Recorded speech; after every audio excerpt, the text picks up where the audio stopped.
Good morning slash afternoon to everybody. Today I have a very special guest, Dr. Clara Barker, who works in the University of Oxford Center for Applied Superconductivity and does a lot of great stuff with LGBT plus advisory groups and running support groups as well. So we're going to chat to her about her work and what her experience is in the sciences.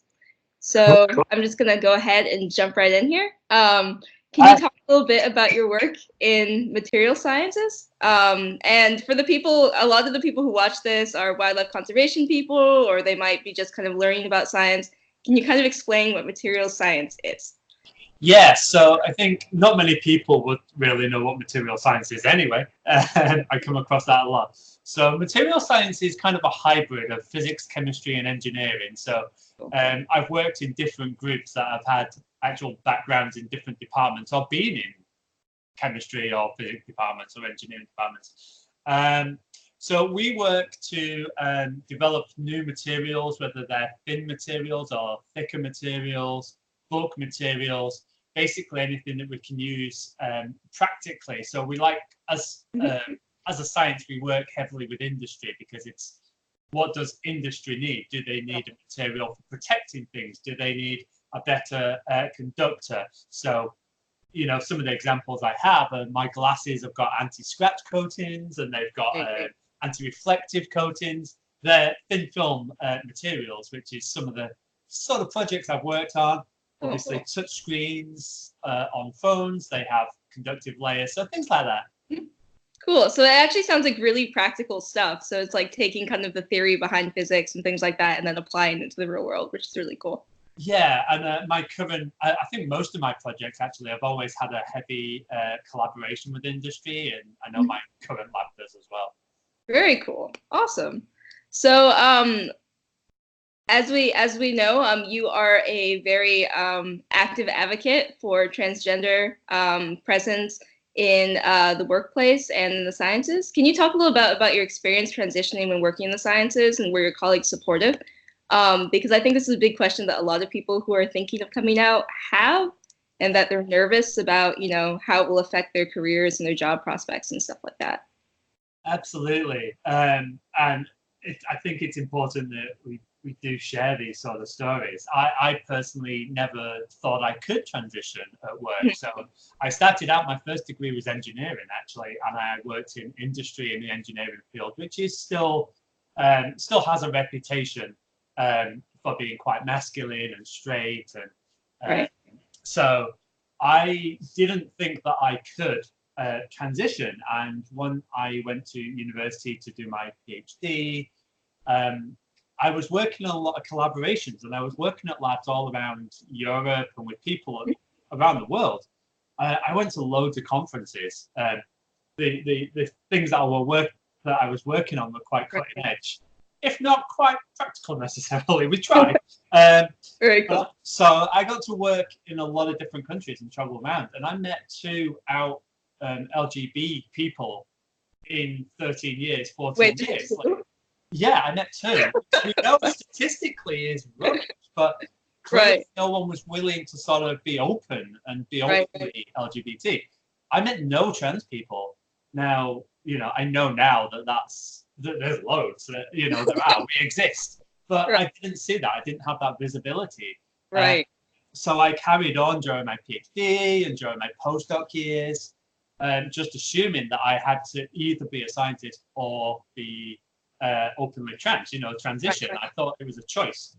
And so I was actually, I actually geared up towards leaving science. I had money to do a conversion degree, and I was going to try and go into something else. And I just made that assumption. So I'd started medically transitioning, but I only told a few close friends in the field. And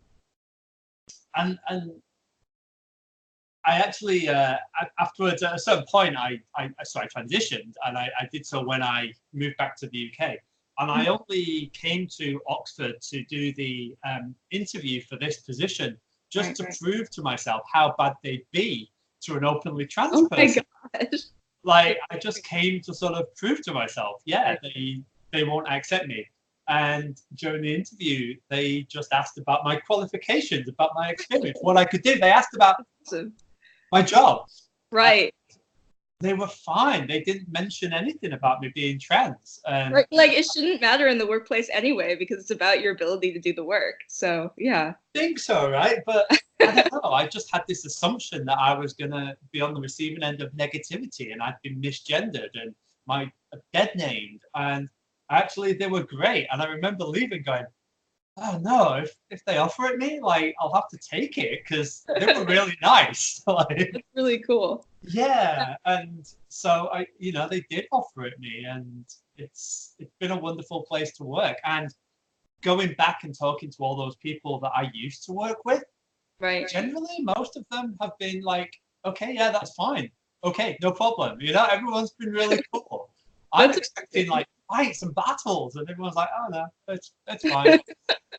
So I mean, don't get me wrong. There's been some negativity. Right. Some people have, you can see the how you get excluded and things. Right. But actually, for the majority of it, everyone was way better than I expected, and so I realized that a lot of why I didn't transition earlier was my expectation, what I thought of people in science. Right.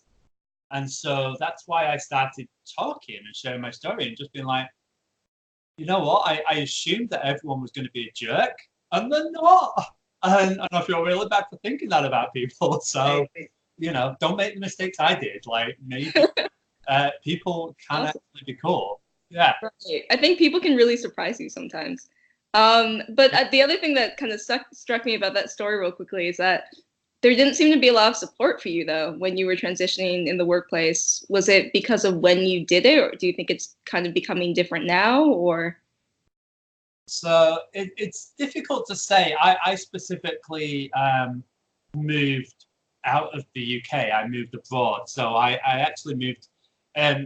Whenever I'm giving people advice, I say, have your support network, have the people you can talk to. What I did was move away from everyone and sort of seclude myself, which isn't necessarily the healthiest way of doing things, but actually it worked for me. It was something that, it just suited who I am. I think I treated my transition like a science project. It's like I just wanted to line everything up and figure it out myself. I wanted to figure out the solutions myself. So I purposefully moved abroad and kind of went a little bit quiet. And it wasn't until and also I wasn't entirely sure that the place where I was doing my last postdoc would be so supportive. The people in my lab, the people I shared office with, were amazing. My supervisor, my manager was amazing. Right. But there were other people that I didn't think would be so great. Gotcha. So it was a kind of, because I knew that I was on a limited contract as a postdoc, I was on a limited contract. I knew I was coming to an end. So I just kind of sat it out, as it were. I think if I was transitioning in the workplace and it was a place I was going to stay, then I couldn't do it that way. And in many ways, it was lucky. It made it easy because I came to a new place, a new venue, new country even, whilst learning who I was and really becoming myself. And there wasn't any issue with people knowing my dead name, for instance. There was 2 people that I'd worked with at Oxford University before I came here, who have both been amazing, by the way. But I didn't have any of that baggage, and to be honest, that was really lucky for me. So I was able to wait until after I'd finished that particular post to transition. Cool. But normally, I'd say get those support networks because they are actually out there. That's awesome. And I just have a practical question, because this is something that I've been considering in terms of changing your name on papers. Is there like a system, or like, can you do that? Because I worry about that impact on my own career as well. Yeah, so that's a real issue. No is the answer. Like my dead name is on my papers, so if that's hard. So it also means that like you can't help but out yourself as trans on your CV or with your work, because you've always got to list papers that have your dead name on them. Now, there's a number of people that have brought this up recently, and we have been approaching a number of different publishers, and so people are starting to look at this. But at the moment, I have to, yeah, I mean, I tweeted some patent and some papers last week, and they've all got my dead name on, which, and so in the past, I never shared those papers. I kind of kept it to myself if I could. So yeah, we're not there yet. We need to sort that out. We need to get on top of that. Publishers need to sort that out. But they are actually starting to ask about it. They are actually starting to approach and say, what's the effect of this? So I'm hopeful that this is something that will happen over the next, it could take a few years. Changing things isn't fast, but I do think it's something that we're working towards. So yeah, because it seems like a major oversight. I mean, that you should be able to do that. Because I mean, like, cis people might change their name as well. I mean, who knows? But like, just supporting anyone who would do that so they don't have to, you know, have that on their CV is important. Even changing my institute and my email address when I'm moving from one place to another, even then it's difficult to sort of do it with papers. The paper will always have the institute that you're at. Right. Now, hopefully you'll have a link to the page where it'll update that. But yeah, it's the idea. I think publishers are still clinging on to this idea that, you know, when you wrote this paper, this is who you were and where you were. But I think we need to maybe update that a little bit. So, because it's difficult. It's difficult. Yeah, interesting. So you've done a lot of great work sharing your story and supporting other LGBT plus people for being the chair of a LGBT plus advisory group. Congrats on that, by the way, at Oxford University. And you've also run youth and parent support groups. And I think it's really cool that you also do parent support groups, because I know, like, with my own parents, you know, when I came out of non-binary, they're like, "We love you. What is that?" Yeah. You know? Try to figure that out. So I think it's great that you do that as well. So I kind of want to ask a little bit about your experiences doing that, kind of what got you down that path, and also, like, do you think that, like, young trans scientists are entering into, like, a more accepting workforce in the last couple of years because of all the dialogue that's coming out about this, or is it still really challenging? And I know you're only kind of coming from one perspective, but I just want to get an overall idea. Yeah, I've been talking to people from different fields, and I know, I mean, we see from various reports and papers that come out that depending on which physical science it is, or whether it's engineering, you know, depending on where you fall in STEM, it does vary drastically. Right. And I think institutions and countries also impact on that as well. So I know that there's, you know, some departments aren't as great, whereas I'm quite lucky. Materials has always been a really nice department for me to work in. It's always been a nice field. I mean, only in terms of binary, but, you know, the gender split in all the groups I've been in has been sort of 50-50. Oh, that's great. Yeah, it's always been like that. So I'm kind of, it's a good field to be in, whereas I know that if you have reports on, you know, physics and engineering, I think tend to look like they're lagging behind. However, that said, our physics department, I know that there's quite a few trans students, or there were quite a few trans students. And I think that's because one person came out and it was fine. So another person came out and that was fine. And then all of a sudden, like, for some reason, we had so many, like, undergrads that were trans in the physics department, which is really good. And I think we always need those people to lead the way. We always need those people who, you can see, we need visibility. And I think we're starting to have visibility. That's awesome. For me, it wasn't that the environment was particularly bad. It was that I didn't think it was okay because I didn't see anyone. So now we're starting to see a lot more visibility with 500 queer scientists and things like that, and Twitter.